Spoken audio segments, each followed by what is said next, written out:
আজকে এই যে শহীদ ওসমান হাদি যে শহীদ হয়েছেন, যে মানুষটি শহীদ হয়েছেন, এই মানুষটিও কিন্তু গণতন্ত্রের পথেই ছিলেন।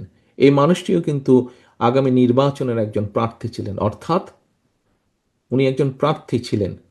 ঢাকা ৮ আসনের উনি প্রার্থী ছিলেন এবং এটির মাধ্যমে প্রমাণিত হয় যে শহীদ ওসমান হাদি নিজেও গণতন্ত্রে বা ভোটের রাজনীতিতে বিশ্বাস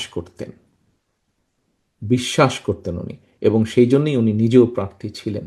কাজেই আজকে শহীদ ওসমান হাদির প্রতি যদি সম্মান রাখতে হয় আমাদেরকে, আজকে আমাদের জুলাই শহীদদের প্রতি যদি সম্মান রাখতে হয়, জুলাই যোদ্ধাদের প্রতি যদি সম্মান রাখতে হয়, আজকে আমাদের একাত্তরের শহীদদের প্রতি যদি সম্মান রাখতে হয়, একাত্তরের মুক্তিযোদ্ধাদের প্রতি যদি সম্মান রাখতে হয়, তাহলে আমাদের একটাই লক্ষ্য হতে হবে এখন, দেশের দেশের মানুষের জন্য যেভাবে হোক শান্তি প্রতিষ্ঠা করা এবং দেশের জন্য কাজ করা, দেশকে সামনে নিয়ে যাওয়া।